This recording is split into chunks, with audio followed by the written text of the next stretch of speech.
agos. Sana tuloy-tuloy. Ayan o. Yun o. Parang may isa pa yata.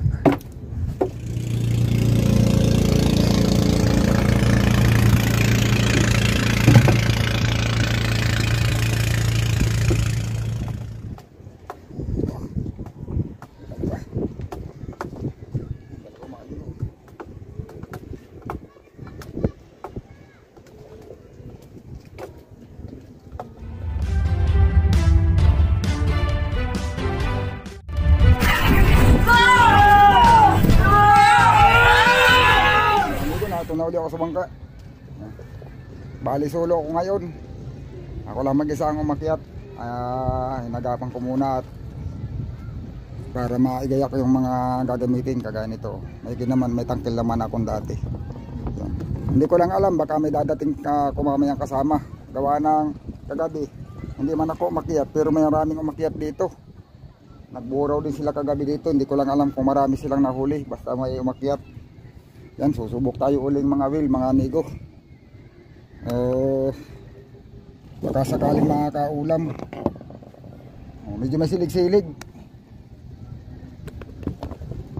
Yan, medyo may agos ngayon mga amigo, pero ayos lang yan. At yan na yan na nga ang maganda, yung mayroong paminsan-minsan na may agos.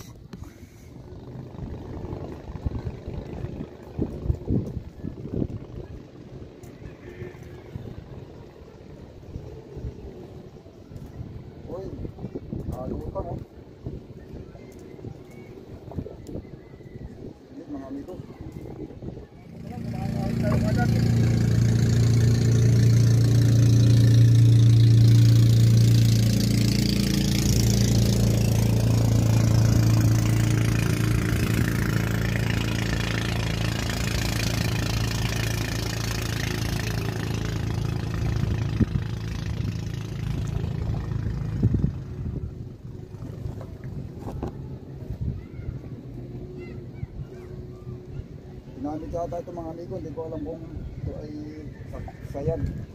Kung hindi nabawasan, naputol na yung dulo.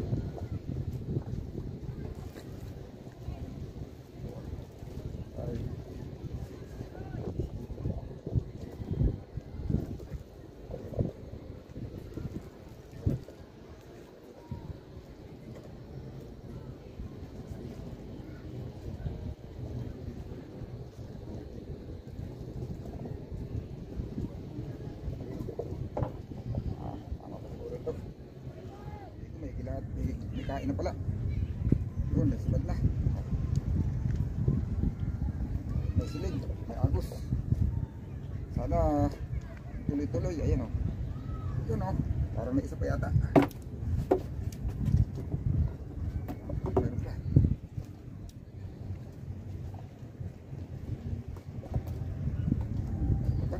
Malakas kasi yung agos mga amigo eh. Parang daman.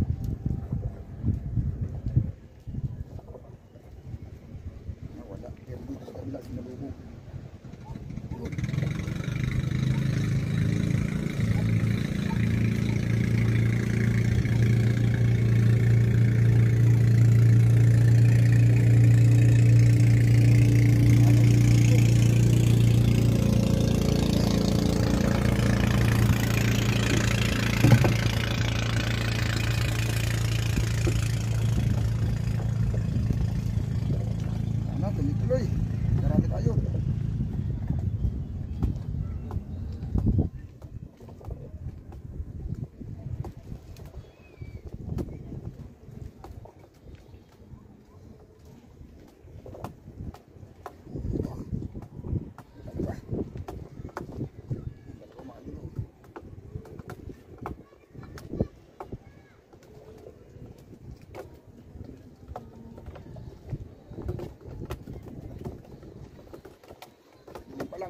Maliwanag pa ng konti.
talaga mga amigo yung may agos na kaunti ba.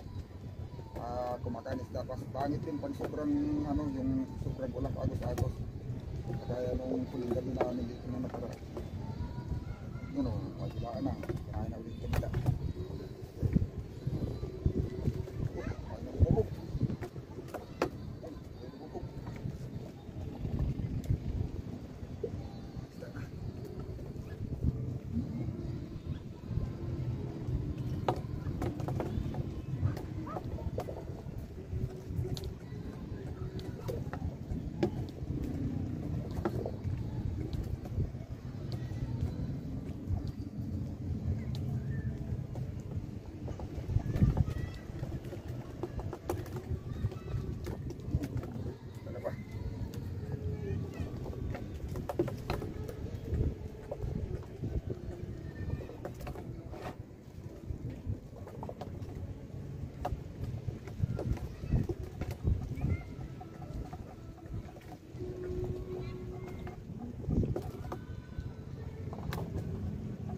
Biglang huminto ulit.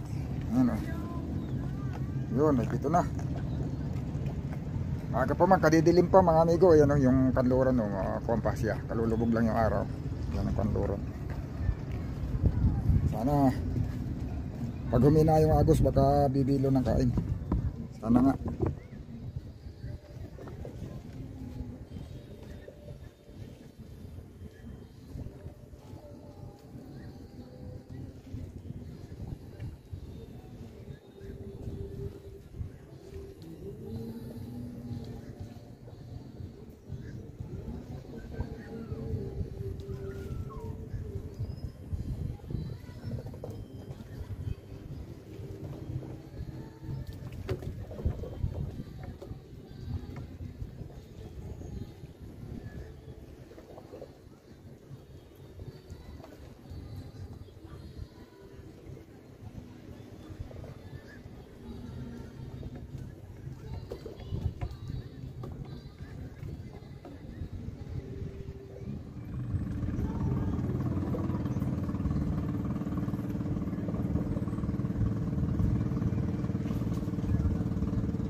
Yan na mga amigo, huli natin eh.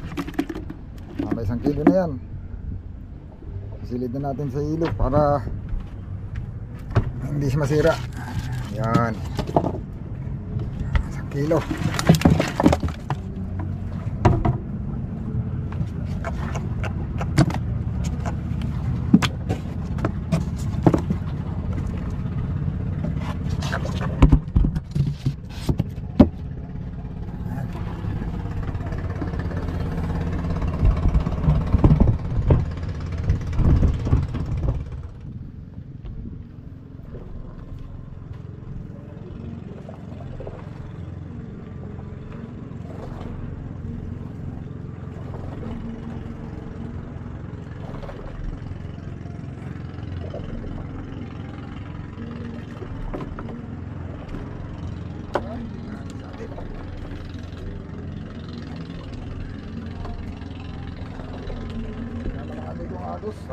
Kumain na lang tuloy-tuloy.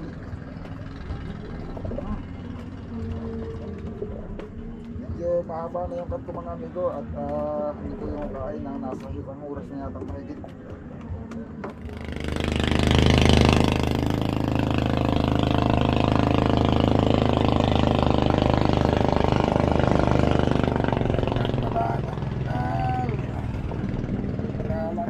Dapat uli. Yun ah.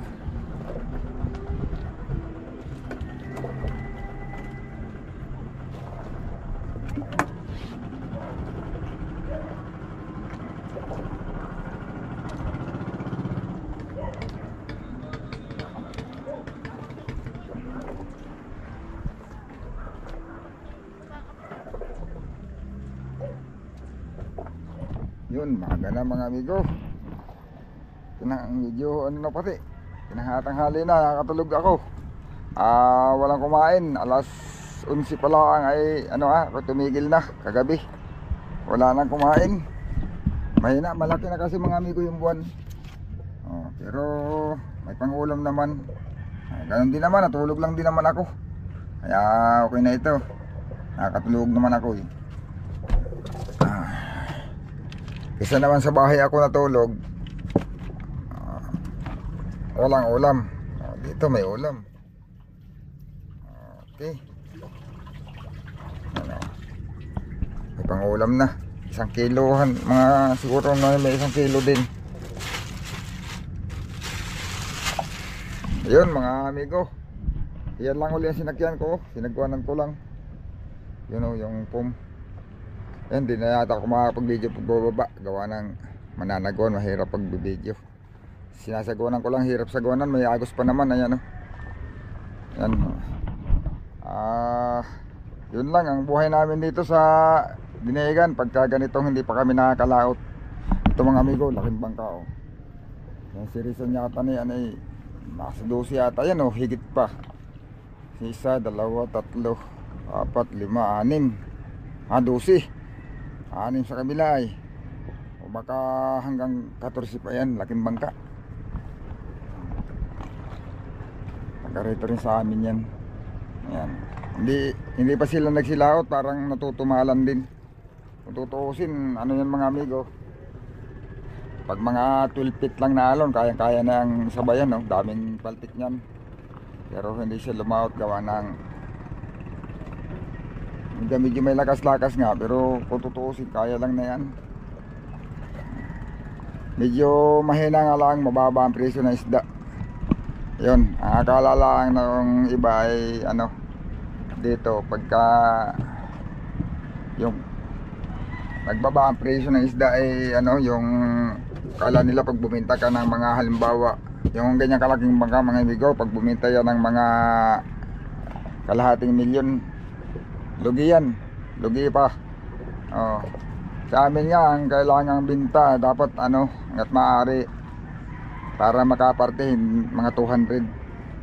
Pag bumaba pa sa 200 mga amigo, may mapaparte man, halimbawa mga 150, makaparte man ako, hindi sapat ang parte. Ganun na ngayon ganun na kayo ngayon ka hirap ang pangingisda, hindi kagaya dati. Mahal lang masyado yung diesel, tapos malalayo naman ang nilalautan. Yun ang dahilan kung bakit hindi muna ako lumaot ngayon. Malulugi pa pagka ganun lang. Dati kasi mga amigo, humuli ako ng 700 kilos hanggang pinakamababa 700 kilos, pwede na. Gawa lang maliit pa yung konsumo. Ay ngayon diesel pa lang, mahigit 30 na ang kinukonsumo. Hapot pa ng 40 yan pagka doon sa nilalautan nila ngayon dahil malalayo. Kaya ako ay muna nagpahinga. Saka magkapalit ako mga amigo ng palo. Yan, palo. Ito. Medyo mahina na yan ay. Yan. Magkapalit ako. Yun. Ayun yung si Hogan mga amigo dumating, lugi. Kung tutusin yung inuwi nilang isda, lugi. May buti na lang, may binta sila sa kasi paglaot niya, medyo malaking bangka naman. doon siya sa Surigao pumundo ng dalawang punduhan muna bago siya umuwi. Mura din daw naman ang isda doon, tuna. Hindi pa umabot ng 1 million yung binta niya. Isipin mo kalayo ng tinakbo niya doon. Nagdalawang laot siya roon bago siya bumalik dito. Yung inuwi naman niya kukunti. Mas maganda-ganda sana yung presyo dito, kukunti naman. Mas maganda pa rin ang presyo dito kaysa sa Surigao. Kaya lang ang kagandahan naman sa Surigao, mas mabilis din naman mahuli ang isda doon. Noong dumayo siya, pero ngayon ay kaya siya umuwi, humina na din gawa ng pinagkukulong ng mga payaw. Doon pag kinulong ang payaw, matagal bago magkaapong. Sige lang, abang-abang lang mga amigo. Baka basta pag kayo medyo ang isda dumikit-dikit na dito sa isla, tumapit-lapit na sa tabi, tapos medyo nagmamahal din ang presyo niyan pag mga November, December na, January, ganda-ganda ang presyo. Kaya siguro doon ako lalaot. Kasi sa panahon ngayon, ayan daming tambay ngayon na bangka. Ayaw magsialis, medyo nag-aalanganin din sila. Mababa ang presyo na isda pero mahal naman ang konsumo namin sa lahat. Gasolina, krudo, grocery, ayan, lahat. Ang yelo dito sa amin mahigit ng 400 na ang isang bloke. Ayun, nakita dito sa yung konsumo namin dito, yung huling lahat nga namin 90 mahigit ang starting yung konsumo namin. Tapos bumita lang ako ng 71,000. Dati pag nakahuli kami ng 7 tuna, big tuna dito, ganito ka lang yung bangka, nakakasambot na sa konsumo. Pero ngayon ang laki ng logi ko, mahigit 40, 44 yata yun. Sige mga amigo, abang-abang na lang uli kung ano yung mga susunod naming update, kung ano yung mga ginagawa pa namin ditong iba pa maliban doon sa kuwan. Dito sa pagbuburaw, may mga kung ano-ano na lang pinagkakakitaan. May pinagkakakitaan naman pa, hindi lumaot. Nasa sa tao na lang yun kung ang aasahan lang ay Pacific Ocean. Tapos pag kayo hindi makalaot sa Pacific Ocean ay diyan ka na lang kung ano-ano na lang na wala kang ginagawa, hindi ka nga kikita. Pero dito naman marami pang paraan yan, hindi lang ako nasabay pa sa iba. Yung pagbuburaw mga amigo, pag talagang magkukonsentrate ako sa pagbuburaw, ari ako magburaw dyan sa gitna, gamit lang ang service dyan sa mas malayo. Ari akong isdang batuhan, gamit lang yung service. Maraming paraan pa ng panghuhuli na isda na nandito lang sa tabi. Marami lang dito pinipkan, hindi ko lang ginagawa pa. Ayun, sige, basta makikita nyo na lang yan kung ano yung mga ibang gagawin pa namin. Abangan nyo lang.